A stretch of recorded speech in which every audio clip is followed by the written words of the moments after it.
প্রিয় দর্শক, স্বাগত আজ দুপুরে। আপনাদের সঙ্গে আছি আমি নুহাত সাওম। সবাইকে শুভেচ্ছা জানিয়ে শুরু করছি আজ দুপুরের আজকের আয়োজন।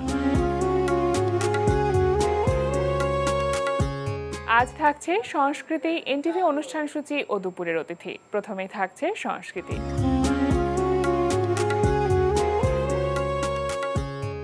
ধানমন্ডির বেঙ্গল শিল্পালয়ের কামরুল হাসান প্রদর্শনালয়ে অনুষ্ঠিত হচ্ছে শিল্পী ওয়াকিলুর রহমানের মনন খনন শীর্ষক দৃশ্যশিল্প প্রদর্শনী। প্রদর্শনী চলবে ৩ সেপ্টেম্বর পর্যন্ত। এবার এনটিভি অনুষ্ঠান সূচি। এবার জানিয়ে দিচ্ছি এনটিভি রাজরাতের বিশেষ বিশেষ অনুষ্ঠানগুলির সময়সূচি। সন্ধ্যা ৬টা ৪৫ মিনিটে থাকছে অনুষ্ঠান টিফিনের ফাঁকে।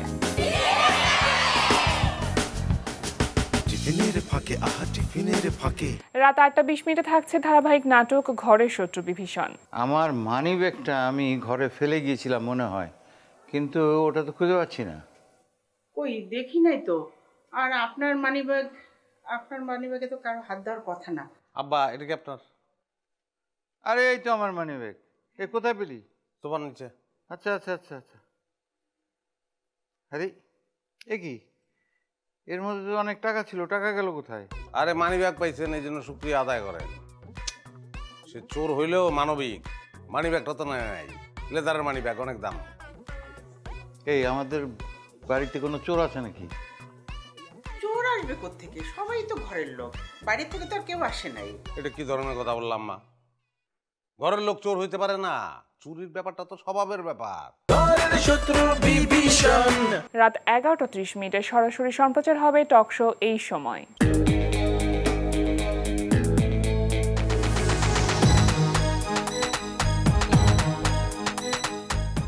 এই ছিল এনটিভি রাজরাতের বিশেষ বিশেষ অনুষ্ঠানগুলির সময়সূচি। এবার দুপুরের অতিথি। প্রিয় দর্শক, আমাদের আজ দুপুরের অতিথি একটা চাদর হবে খ্যাত সঙ্গীত শিল্পী জেমস সুমন। শুভ দুপুর ভাইয়া। শুভ দুপুর, আপনাকে শুভ দুপুর। কেমন আছেন? জি আলহামদুলিল্লাহ ভালো আছি, আপনি কেমন আছেন? আছি, ভালো আছি। আপনাকে পেয়ে খুবই ভালো লাগছে। বেশ লম্বা একটা সময় আমরা আপনার উপস্থিতি লক্ষ্য করেছি এবং দেখেছি যে মিউজিক ইন্ডাস্ট্রির সাথে আপনার খুব একটা কাজ হচ্ছে না। এই সময়টা আসলে কি নিয়ে ব্যস্ত ছিলেন? এই সময়টাতে আমাদের একটা পারিবারিক কিছু ব্যবসা আছে। পারিবারিক ব্যবসা বলতে আমাদের একটা অ্যাড ফার্ম আছে, যেটা হচ্ছে আপনার বিলবোর্ড করে, আমাদের বিলবোর্ড একটা আছে, আমরা বিলবোর্ড প্রমোট করি। তো ওইটা নিয়ে বিজি ছিলাম মূলত বেশি। আর একটা বিল্ডার্স আছে হাউজিং, ওইটা এখন শুরু হচ্ছে, এখন করতেছি আর কি। ওইটা নিয়ে এখন ব্যস্ত আছি, ওইটা নিয়ে। আচ্ছা, গান থেকে এই কিছুটা সময়ের যে বিরতি, কিছুটা তো না বলা যেতে পারে অনেক বছর, এই বিরতিটা কি ইচ্ছাকৃতভাবে নেওয়া? ইচ্ছাকৃত প্লাস ওই সময়কার পরিস্থিতিও কিছুটা দায়ী আছে এটার জন্য। যেমন ওই সময় হচ্ছে আপনার পাইরেসির খুব একটা প্রভাব শুরু হয়ে গেল চারপাশে। তো এটা নিয়ে অনেক আন্দোলনও করলো সব শিল্পীরা, আপনি হয়তো জানেন, সবাই জানে। MP3 সব কিছু মিলে গানের আবার লিরিক্যাল মানটানো অনেকটা দেখলাম যে আমরা যে ধরনের গান করি ওই মান অনুযায়ী গান আস্তে আস্তে একটু নিম্ন দিকে যাচ্ছে। সব কিছু মিলায় চারপাশের পরিস্থিতি মিলায় মনে হলো যে কিছুদিন গান বাজনা থেকে আসলে দূরে থাকাটাই ভালো। আচ্ছা, সেই 2008 সালে শেষ গান করলেন, তারপরে এটা 2024 সাল। এতগুলো বছরে শ্রোতা দর্শকদের রুচির যে পরিবর্তন, সেটার সাথে নিজেকে খাপ খাইয়ে নেওয়া বা এই বিষয়টা নিয়ে আসলে কাজ করছেন কিনা, নতুন কোনো গানের কাজ করা হচ্ছে কিনা? চেষ্টা করছি নতুনদের যে টেস্ট এটা একটু বোঝার জন্য। আমরা আসলে পেছনের মানুষ, তো ঘুরে ফিরে একটু কোনো না কোনোভাবে আমাদের কাছে ওই পেছনের টেস্টটাই চলে আসে। তো সেই ক্ষেত্রে চেষ্টা করতেছি নতুন যারা মিউজিক ডিরেক্টর আছে ওদের সাথে একটু কাজ করার। ওদের সাথে কাজ করলে হয়তো আমি সময়কালীন যে সকল চলছে আর কি, যে ধরনের গান বাজনা চলছে, হয়তো ওইটার সাথে একটু বর্তমান প্রজন্মের যেই টেস্ট বা যে রুচি, সেই অনুযায়ী কাজ করা যাবে। রুচি তো আসলে ভালো, আমি যেটা বুঝি যে ভালো গানটাই আসলে মূল বিষয়। সেটা ভালো গানের রুচি মানে সবসময় থাকবে, এটা যে কোনো জেনারেশনেই চলার কথা। তারপরেও এখন মিউজিক্যাল কিছু চেঞ্জ হয়েছে, স্টাইলগতভাবে একটু চেঞ্জ হয়েছে। হ্যাঁ, তো সেটা একটু সাউন্ড টেস্ট চেঞ্জ হয়েছে। হ্যাঁ, সর্বোপরি যেটা বড় ব্যাপার দাঁড়াইছে, যেটা সাউন্ডের টেস্টটা চেঞ্জ হয়ে গেছে একটু। তো ওইটার কারণে এখন নতুন যারা আছে কম্পোজ করার যে স্টাইলটা, সেই ধরনের পরিবর্তন এসেছে। একটু যদি পেছনের দিকে যায় ভাইয়া, আপনার নাম হচ্ছে গালিব আহসান মেহেদী, সেখান থেকে জেমস সুমন, এটা হয়ে ওঠার গল্পটা কেমন ছিল? আহ, আসলে জেন্টস সুমন না, প্রথমে আমি ছিলাম জেন্টস, শুধু জেন্টস তখন। আচ্ছা। প্রথম ছিলাম শুধু জেন্টস। এটা হচ্ছে আমি প্রথম যখন কাজ করে অ্যালবাম জমা দিই, এটা হচ্ছে 96-এর লাস্টে বোধ আমি অ্যালবাম জমা দিয়েছিলাম আপনার সারগাম তখন যে ফার্মগেটে সাউদিয়া মার্কেটে একটা সারগামের বড় শোরুম ছিল এখানে। তো এইখানে আমি অ্যালবামটা জমা দিয়েছিলাম। তো জমা দেওয়ার পরে আমার সাথে আসলে কন্ট্রাক্ট ছিল যে ওরা সুমন নামেই অ্যালবাম করবে, সাথে হয়তো ওদের আমার ভয়েসের সিমিলারিটি যে কারণে ওরা একটা এস যুক্ত করতে চায়। আচ্ছা। আমার এই বিষয়ে কোনো কমপ্লেন আছে কিনা জানতে চাইতাম। তো আসলে তখন আমি শিওর না যে আসলে গান বাজনাটাই আমি কন্টিনিউ করবো কিনা। আমি প্রথম অ্যালবাম করছি আসলে আমার বন্ধুদের সাথে শখে। আচ্ছা, আশীর্বাদ যে অ্যালবামের নাম ছিল। হ্যাঁ, আশীর্বাদ। ওই অ্যালবামটা করছি শুধুমাত্র আমার বন্ধুদের সাথেই শখে অ্যালবামটা করছি। তো ওইটার পরে হলো যাচ্ছে ঠিক আছে দিয়েন। মাস 6 পরে মানে 97-এর মাঝামাঝির দিকে বোধহয় আমাকে হঠাৎ করে একদিন ফোন করলো ইসের থেকে, সারগাম থেকে, ভাই মামা বলতো আমাকে, ভাইগনা তোমার অ্যালবামটা তো ছাড়ছি। আচ্ছা, ছাড়ছেন কবে? ওই 2 দিন হয়েছে বা 1 দিন হয়েছে, এরকম কিছু একটা ছিল। তো ঠিক আছে তাহলে তুমি আইসো অফিসে আইসা এগুলো নিয়ে দেখো কি অবস্থা। তো ছাড়ার পরে তো আমার আর দেখা লাভ নাই। তো ওইখানে যা দেখলাম যে আমার নামটা আসলে পুরোটাই পাল্টাই গেছে। কথা কিন্তু ছিল না, আমার সাথে কথা কিন্তু ছিল সুমন নামেই যাবে, ওরা সাথে হয়তো একটা এস যুক্ত করবে, এটা ওদের আবদার ছিল ভয়েসের সিমিলারিটির কারণে, যেহেতু আমার সাথে জেমস ভাইয়ের ভয়েসের সিমিলার মিলে যায় এই কারণে। তো ওইটা যা দেখলাম যে পরবর্তীতে পুরোটাই চেঞ্জ হয়ে গেল। চেঞ্জ হয়ে কি দেয়া হলো? নাম চলে আসলো, ওইটার স্পেলিংটা যেটা দাঁড়ায় ওইটা আসলে জেন্সও হয় না, ওইটার স্পেলিংটা ছিল JEANS, মানে ওইটা জিন্স হয়ে যায়, ওইটা জেন্সও হয় না, কিন্তু ওটা জেন্সও হয় না, ওইটার স্পেলিংটা ছিল তখন এরকম। তো যাই হোক, ওই সময় তো ঝগড়াঝাটি করে তো আর কিছু করার নাই, আর আমিও গান বাজনা করবো কিনা সেটা শিওর না। কিন্তু তদুপরি ওই সময় আমি বোধহয় আরও কিছু গান ওই সময় করতেছিলাম, কারণ জেমস ভাইয়ের সাথে যে বাজাইতো, যে কিবোর্ড বাজাইতো, যে আসাদ আমার খুব নিয়ারেস্ট ছিল, কাছের। তো ও আর আমি একসাথে আড্ডা দিতাম, তো লং টাইম তো দেখা যেত যে বসলে কিছু না কিছু হয়ে যেত, গান টুকটাক হয়ে যেত, তো সাউন্ড গার্ডে নিয়ে যেহেতু আড্ডা দিতাম, টুকটাক রেকর্ডিংও চলতো। তো এই সময়টাতে হয় যে জেমস ভাইয়ের সাথে আমার সাথে খুব ক্লোজ, আমরা ওই সময়টাতে খুবই ক্লোজ ছিলাম। নগর বাউলের জেমস। হ্যাঁ, তখন তার নগর বাউল ছিল না, তখন ফিলিংস ছিল। আচ্ছা। তো আমরা খুবই ক্লোজ ছিলাম একসাথে, তো ভাইয়ের সাথে প্রচুর ঘোরাফেরা করছি একসাথে। তো সে তো আমাকে কিছু বলে না এই নামটার জন্য, ওই নামটার জন্য দেখা গেছে আশেপাশে কিছু পলিটিক্যাল ফিগার আছে ওই সময়, তার হয়তো শুভাকাঙ্ক্ষী যারা আছে, তারা আমাকে সামহাও ফোন করে একটু প্রেশারাইজ করার চেষ্টা করলো। তো এরকম প্রেশারাইজ যখন ফোন টোন আসে, আমারও যেহেতু ওই সময় তো আমি একদম তরুণ, মানে একদম যুবক, যুবক ছিল, তো আমার একটু মাথায় বিগড়ে গেল, না তাহলে আমি গান করবোই। ঠিক আছে, এইটা নিয়ে যখন এত সমস্যা তাহলে এইটাই করবো। এই তারপরে আসলে জার্নি শুরু। তারপরে যে হচ্ছে সেকেন্ড অ্যালবাম যখন বের হয়, ওটার নাম হচ্ছে আপনার আকাশ কেঁদেছে, ওইটাতে হয় প্রথম জেন্স, মানে ওইখানে নামের বানানটা কারেকশন করা হয়, ওইটা হয় জেন্স। তারপরে আবার যখন থার্ড অ্যালবাম বের হয়, ওইটার নাম হচ্ছে অতিথি, ওইটাতে আসে জেন্স সুমন।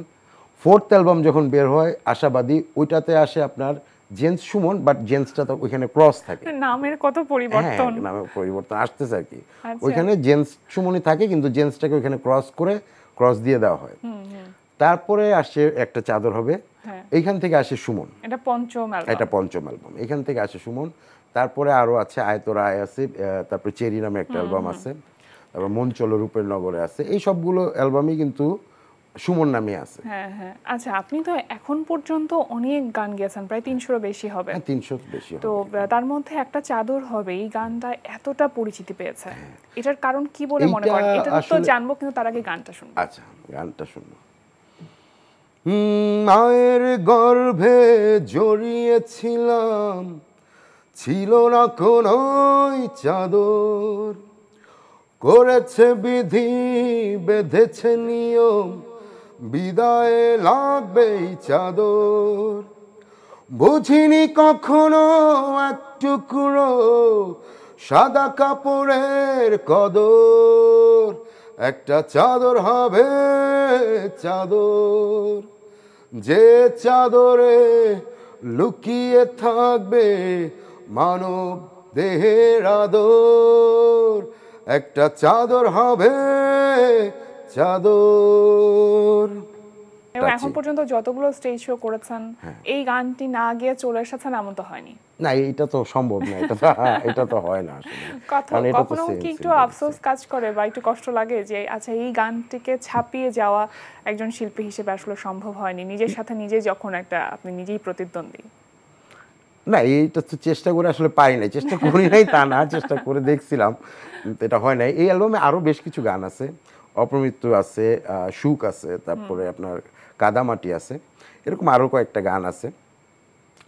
তো ওগুলো গাই, চেষ্টা করি, কিন্তু দেখা যায় যে ওই যে ঘুরে ফিরে তো আসলে এটা সিম্বল, এটা টাইটেল গান, যেই অ্যালবামটার এই পপুলার হইলো, পপুলার টাইটেল সং এটা, সে তো এইটাকে অ্যাভয়েড করা সম্ভব না। অনেক সময় দেখা যায় যে গাইতে গাইতে আর ভালো লাগে না, আর ভালো লাগতেছে না, এক গান আর কত গাই, তারপরেও গাইতে হয়। আচ্ছা, নতুন যে ধরনের যে গানগুলো আপনি করছেন এখন, নতুন করে রেকর্ডিং করছেন, সেগুলো কি সেই পুরাতন মানে ব্যান্ড ধাঁচের যে গানগুলো এতদিন পর্যন্ত আপনি করে এসেছেন সেই ধাঁচেরই, না একটু আঙ্গিক থেকে বের হয়ে অন্যরকম কিছু করার চেষ্টা করছেন? ব্যান্ড স্টাইলে সব ব্যান্ড ধাঁচেরই, তবে ওই যে এখনকার ওই যে কম্পোজিশনটা একটু সমকালীন করার চেষ্টা করছি আর কি। আর প্লাস হচ্ছে ওই যে বললাম না যে এখন সাউন্ডটা ইমপ্রুভ হচ্ছে। আমাদের সময়কার সাউন্ড আর তো এই সময়কার সাউন্ড তো সেম না।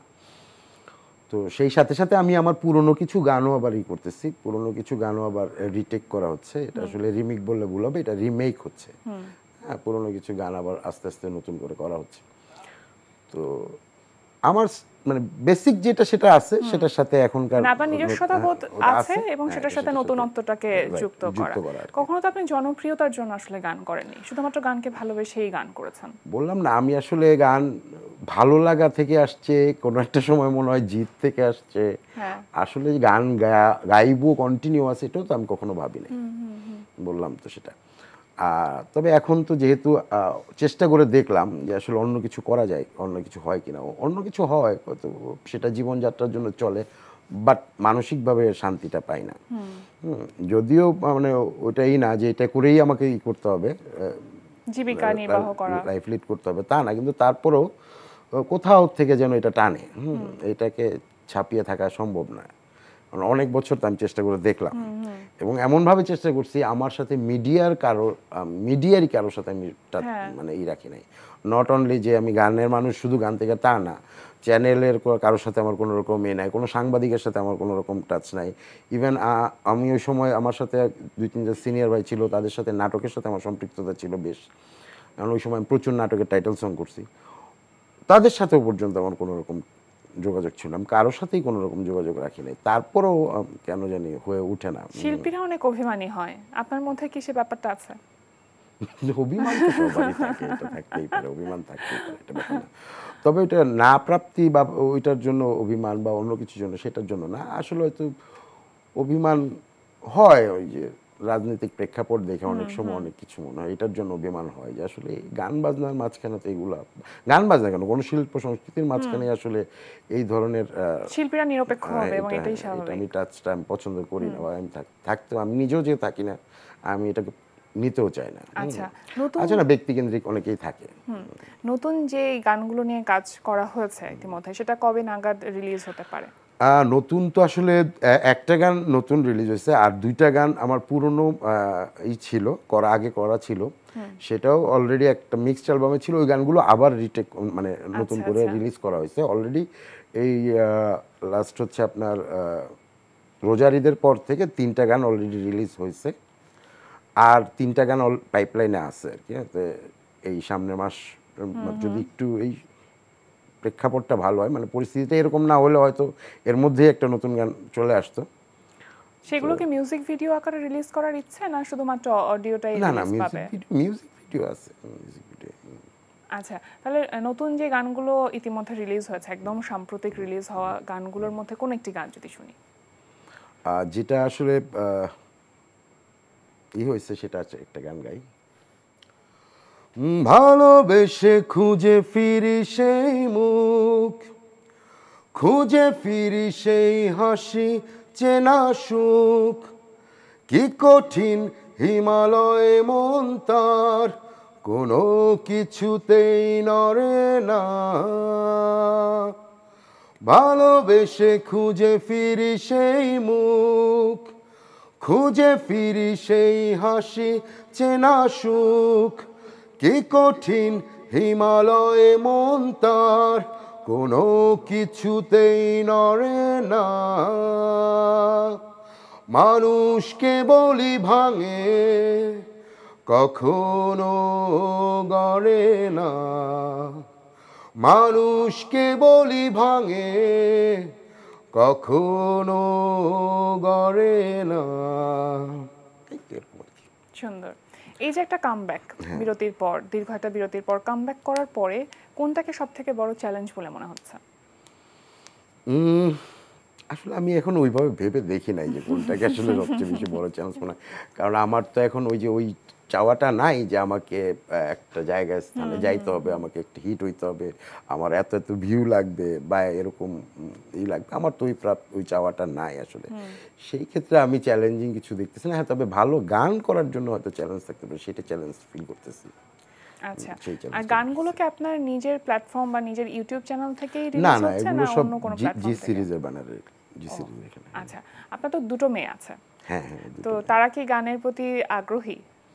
আমার বড় মেয়ে তো যখন ছোট ছিল তখন আমার সাথে মাঝে মাঝে স্টেজ পারফর্ম করতো। আচ্ছা, মানে স্টেজে গেলে হয়তো আছে না, অনেক সময় নিজস্ব ফ্যামিলির প্রোগ্রাম হইতো, ওইখানে টুকটাক গান গাইতো। এখনও সে গান গায়, কিন্তু এখন সে আমাকে, আমি তো আর শুনি না, এখনও গায়। এখন ওই যে কি যেন বলে বিটিএস, তারপরে আরো কি কি যেন আছে কোরিয়ান কি ব্যান্ড, ওই গানগুলোই, সে ওগুলোরই ফ্যান। ওই দেখা যায় যে স্টিকার হাবি অনেক কিছুই কয়েকদিন পর পর আয়না দিতে হয় তারে।